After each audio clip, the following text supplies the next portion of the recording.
Welcome to Book World, The Great Escape. I'm author CJ Peterson. My co-host over here is author Michael Scott Clifton. Today we have a special guest. She's among some of my favorite authors. It's author Kelly Lynn Colby. We're going to be talking paranormal thrillers. She writes one of my favorite series down there. She wants to hold it up. She's more than welcome to. It's a really cool series. We're talking about that among a couple of her other series. Welcome, Kelly. Thank you. Thank you. Thank you for having me. Yay. She's one of my friends. She has my kind of energy, which Mike really loves when I have people with my kind of energy on. You don't have to drag things out of me. You have to stop me from talking. Oh, I don't. So welcome, Kelly. Super excited to have you on today. So for those who don't know, explain what paranormal thriller is. Well, paranormal thriller is kind of the answer to trying to discern what we write from urban fantasy, because paranormal thriller is usually on Earth. Mm-hmm. It usually takes place in a city, but there also are usually not like werewolves and vampires and, those kind of things, which are really an urban fantasy. Usually paranormal goes a different way. Like they will have angels and demons, or it will be like, in my case, psychic abilities, but there are only humans in my book. So there's no werewolves, no vampires, no extraterrestrial anything, no angels, demons, nothing. It's just human powers. And so because of that, it needed to be separated, because if you call it urban fantasy, then people are like, oh, where's the werewolves, right? So it's all really about marketing and making sure the reader knows what they're getting. So in this case, the paranormal thriller feels like the urban fantasy. There's always a mystery to be solved. You have a great cast of people involved with, in my case, different powers, different abilities, and mostly just humans, as in ones without abilities, just trying to navigate this world.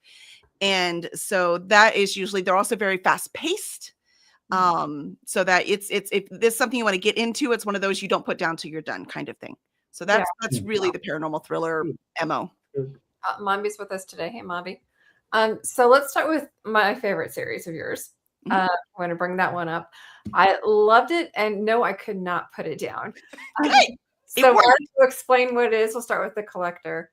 What exactly is that series about? This series is called The Emergence, and as it gets done through book 5, you will see why. And it is about Fauna Young, who is an empath, and so she can read emotions from people and memories left on objects. She thinks she's the only one in the world who can do this until she finds a piece of art. And on that piece of art is a different memory from a different person. She's like, this can't be a coincidence. Someone else has to be like me. They had to have put this together.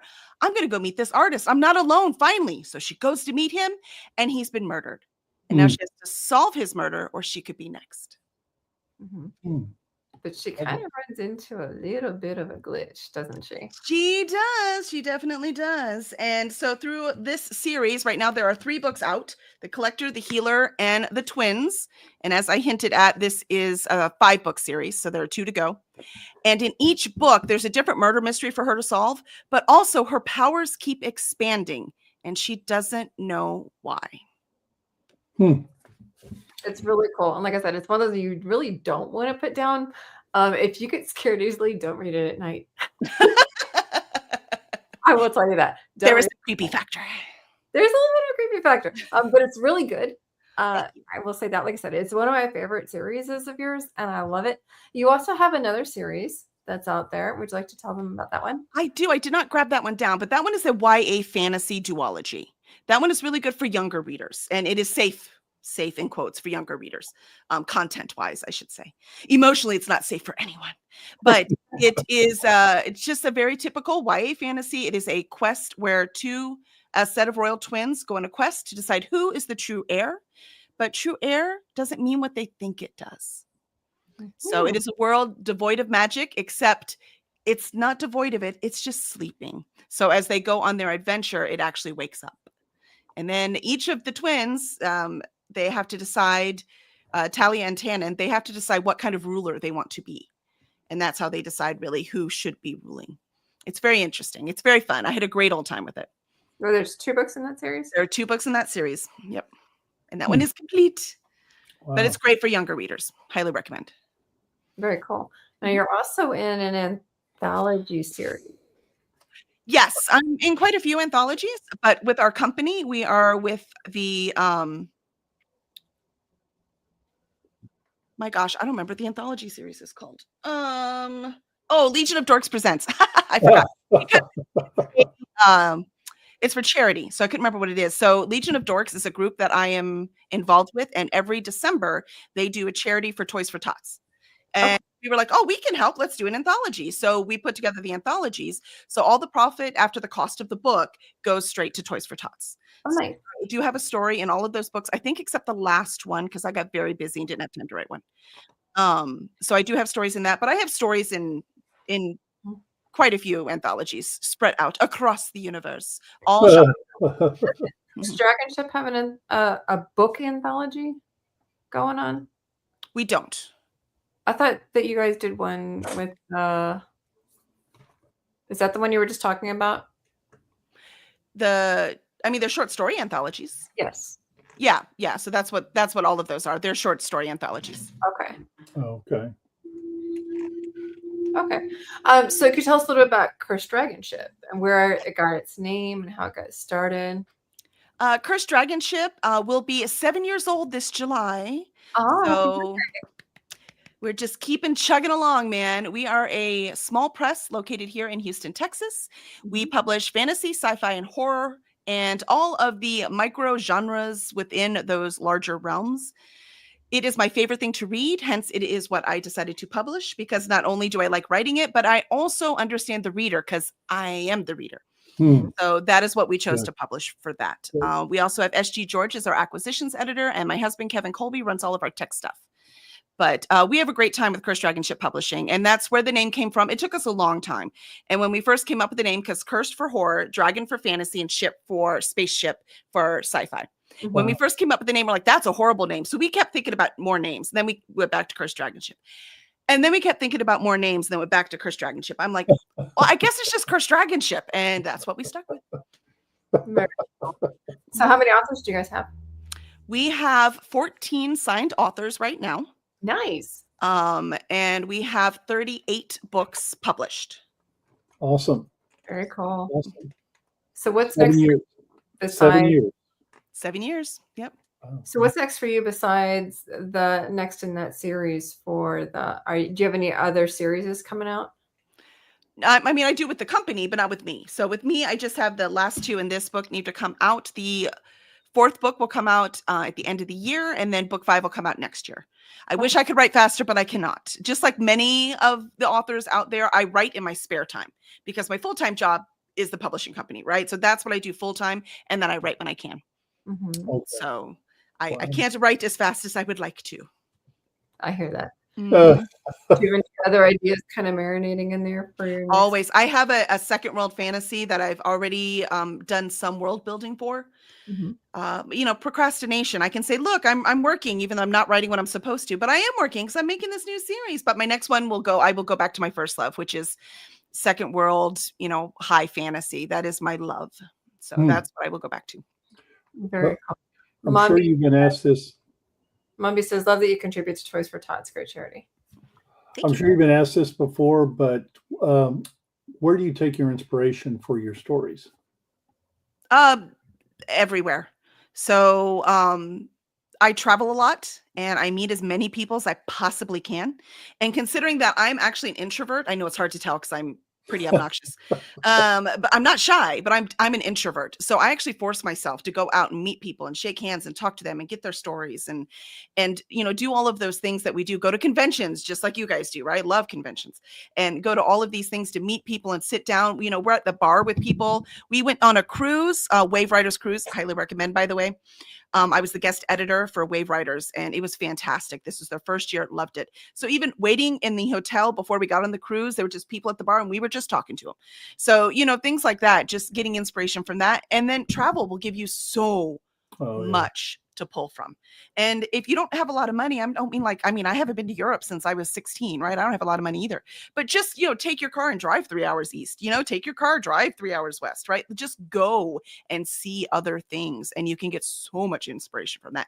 And I read about 10 to 14 books a month that are not for my company. That is like my whole world is fiction. I just love it. And I'm so sorry. by reading all these books, that also sparks more ideas.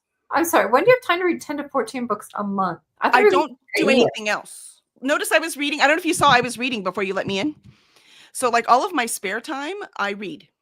Oh my goodness. Yeah, it's kind of how I self-medicated ADHD my whole life. It's true, because I can't sit still. I'm always late. Right. So what I do is I have trained myself to go early, usually stupid early. I've been sitting here for half an hour before I had to log in, and I just read until then. And I set an alarm because I won't remember. Even reading, I'll forget. I'll blow past the time. And then I'm just sitting there reading, and then I just wait. And so that it's just self-medicating and so much fun. Yeah. So I just have a ball, but that's what I do. I do reading sprints on BookTube. So if you go to YouTube, look at our channel, go to @CursedDragonship, and you will find sprints that we're doing, all kinds of things, so that we have the body doubling, which is really good for ADHD. So here's the thing. I don't clean my house very much. Sorry, it's boring. And who do I have coming over? Actually, we'll have parties like, once every 2 months, just so we do clean the house. So I don't have to worry about that every day. So I have that time.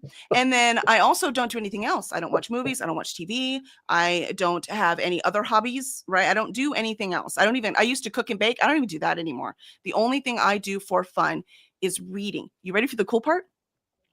My blood pressure's gone down since I started doing that. Wow. Yeah. Very cool. Yeah. My doctor's like, have you done anything different? I'm like, I read more. Now, it was a year ago, right? When I started doing this like hardcore reading. That's all I'm doing.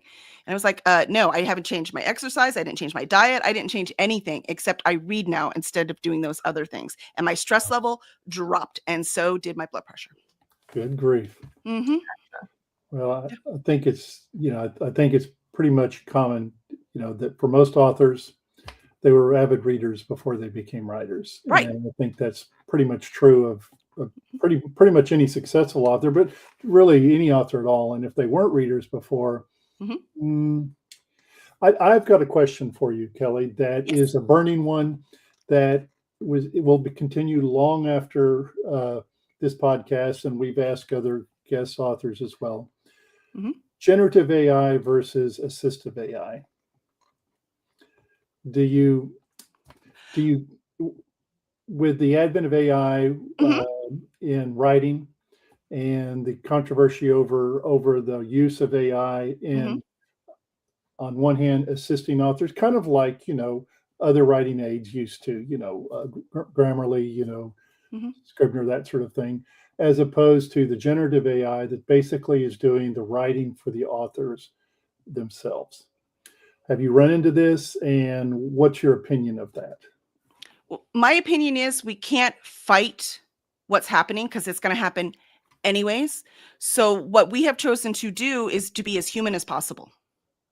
That's why we go to events. That's why we shake hands. That's why we go talk to indie bookstores. That's why my authors, they're all across the country. They go talk to their local indie bookstores. We do interviews, right? So we are seen here. So you can see, hello, I'm human. No one's gonna AI this. You see this? They would cut the speech way down. Let me tell you. So you can see that we are human, and humans want to interact with humans. So the only way that AI is going to win, as in take over what we are doing, is if we let it. So we just have to stay out there, which I know is so uncomfortable for so many of us because we're introverts. We don't want to be out there. I would be great to never be on screen my whole life, but I want to do this for a living. I want to sell these books. I want people to find them. So in order to do that, you have to be as human as possible. So I kind of just try to stay out of the AI stuff. And I just try to say, look, we're human. We're human. We are making this. We are human. So that's what I do. So that's where I am. You mentioned the cruise earlier. Yes. I know we had talked a little bit behind the scenes about it. Can you explain a little bit more about what you did with that? Yes, highly recommend. Go to wavewriters.com. They already have the schedule up for next year. It is a writer's retreat on the seas. So it's so cool. I went as the guest editor. So if you've never worked with an editor before, this is a great opportunity to do that. And I get sample of your work beforehand. I edit it and send it back to you. And then, so you have time to look at it. And then we talk about it on the cruise. And then I go through the synopsis of your work as well, so that we can actually talk. And then I give talks during it. We hang out at BarCon so we can talk about stuff. So, and then also you have another group of writers to connect with, so that you can have a lot of people, they're having a hard time finding their tribe, right? Finding the people that are also doing what they're trying to do. So by doing things like this retreat, that you can do that. Plus you could bring your family. So you could bring your family with you on the cruise. They can go cruise and leave you the heck alone while you go write. So there were 2 full days of writing at sea, where we even had a whole separate place where we could write that the cruise saved for us specifically.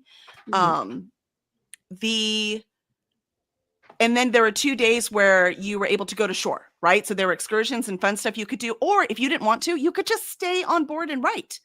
So you had many options of what to do. But it's really about, just like I said, right? It's really about connecting to people. And you don't have to clean. You don't have to cook. You don't have to do the dishes. You don't have to do any of that. That is all taken care of while you are there, and you just get to write. Oh, they even clean your room. I mean, come on. Yes, even clean your room. Yeah. And then if you're like, I need a break and I'm going to go read a book, you go sit by the pool, or you can sit in the shade over there and write if you want, right? Like whatever you want, you've got the whole thing. So it's really amazing, and I highly recommend it. Which port is it out of? Galveston? Out of Galveston. Is it which liners, or which cruise line? Royal Caribbean. It's Royal Caribbean. Caribbean. It's 5 days. So it's a short one. So you don't have to take a ton off. And it also helps if someone has to travel to Galveston. Right, we're in Houston, so it's not bad for us. But if you have to travel to Galveston, that way you don't have to take off so much work, right? So it's a 5-day cruise with 2 full days of writing and 2 full days of excursions. Very cool. There are 2 people I want to say hi to. Brian popped in here, and so did Sarah. I want to say hi to them as well. So what's next for you and Dragon Ship, A Cursed Dragon Ship? Is there another anthology coming out soon, or? There is not. We do have part 2s for a couple of our series. 2 of our series. We have 3 of our series. Book 2s are coming out, and 1 series. So that is Murder on the Interstellar Express. Book 2 is ready. Blind Angels is also sci-fi. So we got 2 really good sci-fis. The book 2 for that one is coming out. We'll have that cover reveal scheduled. The second book in a romantasy, Malice of Moons and Mages, is coming out. And the 4th and final book of our first romantasy that we have published, Touch of Fate, the 4th book in that and final one is also coming out this year. So we've got a lot of adventures coming out. And we're also going to start doing quick releases. So we're finishing up the series we have, but we do have other series behind the scenes in the works that we are going to quick release. So we'll have a trilogy, and one of them has 4 books, and we will release them 1 every 2 months to get them out to y'all. Okay, cool. Wow. So where do you get your ideas when it comes to writing? Like, for example, the series that I love. Where did you get those ideas? Because that's unique. Well, this one, the collector I got because I found a piece of art. It was mixed media art, and every little piece of it had it looked like an automaton. And every little piece, like the throat part was an old music box. And one of the arms was like a child's baseball bat. And like every little piece of it was just found from like trash and put together. And I was like, that is the coolest thing I've ever seen. And I couldn't move. It just grabbed me. And because of that, I was like, I don't know. Like my husband was like, oh, it got her. Like, this is not like it's the only time it's ever happened. And so he's like, I'll be back. Right. And he walked around the store, and I was like, the thing is, it was like $2,500, and I didn't have $2,500 to spend on a piece of art. So I never bought it. Right. But it was expensive. So it stayed in that store for a long time. And I would go there at least once a month to go see it. I named him Jonathan. I loved him very much, which is why he's called Jonathan in this. And so and I adored him. I kept telling him, you take $200 for it, I'll take it off your hands. Right. And they just would never do it. I'm like, it's sitting here gathering dust. Literally. Look, I need to clean it when I come in here. Come on, give it to me for $200. And they just wouldn't do it. I'm convinced they threw it away too. I am. It's broken my heart for every moment of my life. Because one day it was gone. And they're like, oh yeah, some dude bought it for his man cave. I'm like, yeah, sure he did. I don't think so, but okay. Exactly. I was like, yeah, no. But that's what inspired this. And that actually is where all inspiration comes from, right? It just comes from heaven knows that one thing just hits you. And you're like, wouldn't it be cool if? The what if questions, yeah. Mm-hmm. Right. Wow. Who needs coffee? We just need to have have you on the podcast. I'm telling you, you don't need caffeine. Well, I do writing sprints every morning. Okay. So if you need a wake up call from from 8 to 11 Central on Curse Dragon Ship on the YouTube channel, we do writing sprints. So we come in, we usually talk for about 20 to 30 minutes, saying good morning to everyone because we have all our regulars that come on. What are y'all doing? Some of them are just reading. Not everyone is writing. And sometimes I'm busy. I have to work. So I'm doing work stuff, right? But it's productivity sprints. And then we do 30-minute sprint and we say, how did everyone do? Then 30-minute sprint, how did everyone do? Right? So we do this every morning to wake everyone up. And so it's really fun. And it's kind of how we start our day Monday through Friday now. Wow. That's the Curse Dragon Ship YouTube channel? Correct. Okay. Mm-hmm. Cool. So anybody interested in writing sprints, you can head over there. Mm-hmm. We'll keep you on task, at least time-wise. I can't make you do it, but... Oh, yeah. No. I can at least be there and be your coffee. The sunshine right here. Most days. There are some days. That's right. You need coffee? You got Kelly. So we get asked, I know I do, and I know that CJ is also, and I'm sure you've been asked the same question 100 times or 1,000. What would be the best advice you could give to an aspiring author that is wanting to start out? What piece of advice would you give them to do as they start their writing journey? Find your tribe. Mm-hmm. Find the group of people that are going to help you get to the next level. And just keep going. And if you find the really good ones, you're going to grow with them. Don't be afraid to leave some behind if it's just not working, and go find more and just keep going. Just keep finding your tribe, keep finding your tribe, keep finding your tribe. Find those people that are going to help you get to that next level. Wow. I haven't heard that one yet. That's good. That is good. Thank you. And by tribe, you're talking about people who are maybe like-minded or have the same passion for writing as you. Correct. So that you are sort of flow in the same direction, and you support them and they support you. Exactly. It does no good if you're with someone who's never finishing their book. It's no good if you're, with someone who has just learned how to write and is nowhere near finishing a book, but you're working on book 6, right? Oh, yeah. So you need to have the people that are kind of where you are. I call it healthy peer pressure. So you need healthy peer pressure. But not yes people. You need people who no. with you in your work. Oh, look, I've never been lucky enough to be surrounded by yes people. Just for the record, I'm not sure where they come from. I think you have to have money first, so that's never going to happen to me. So we're good. Yeah, I thought about that. Yeah, you're right. That has always stuck with me is that you are the sum of your friends. True. So you need to keep that in mind as well. So as much as you are the sum of your friends, you are the sum of your writing friends as well. Mm-hmm. Keep that thought in mind. Yep. When you're picking your writing friends as well. Mm-hmm. I've always been blessed to have very good writing friends, such as, you, DC, Gomez, love DC. Carmen D'Souza. I've had Jackie Smith. We've had those type of friends, Mike. I've been very blessed to have good writing friends around me. And if you can find good writing friends, then you can't help but come out with good work. And don't be afraid if it doesn't work the first time. I went through 3 critique groups until I actually found the group that worked for me. Right. So that's another thing. You're like, well, I tried what you said, Kelly. It totally didn't work. I'm like, well, don't do it once. Did you meet one person and they were your partner for life? I mean, if you did, good for you. But I mean, that's not common, right? Did you, right? You know what I mean? It doesn't happen the first time unless you're lucky. Otherwise, just keep trying. They're out there. I promise you they're out there, especially with the internet. You can find them. I think you sometimes, but I used to think it was that hard, but I don't think it is anymore now that I've had years doing this. Yep. If you're friends, you still have to be honest with a critique partner, but not cruel. Right.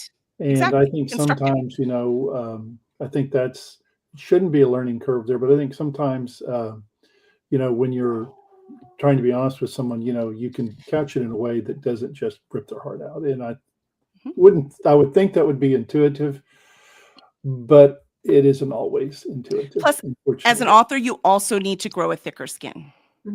So it goes both ways, right? You have to separate yourself from your work. Point, yeah. Even though you are in your work, you are not your work. You are separate. It's constructive and then there's destructive as far as that. And so you can give constructive with what I call a compliment sandwich, where there's a Yeah. Oh, yeah. compliment, complaint, compliment. Right. And so you can deliver it.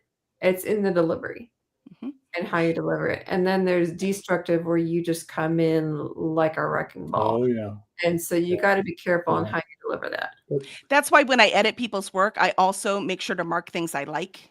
Mhm. Right. You Yes. will see like a comment that says, ha, Yes. or, oh, you got me. I Oh, didn't see that yes. coming. Right. Like I do things like that too, because mostly when I'm editing, I'm tearing it all apart. And I'm Mhm. like, I'm tearing this apart. I'm not tearing you apart. But especially with the new authors, it takes them a while to really understand hmm that it is not personal, because I mean, we put our heart and soul in it. It feels personal. Mhm. So That's a good it's a point learning you curve. made, though, about being able to take the critique yourself as well as giving it out. Yep. And I know with younger, because I've been in 2 or 3 critique groups over the last 10 or 15 years, Mhm. and younger ones that are starting out, they can get their feelings hurt very easily. And the point you made also, which is, I think, also excellent, you have to find areas where you can praise them and say, this is good stuff, Mhm. as well as, hey, you need to change this as well. And that was one of the things I had to learn myself the hard way, starting out, both as someone who was taking critique and who was giving it. Mhm. And but that's an excellent point as well. Thank you. Yeah, I love my editor.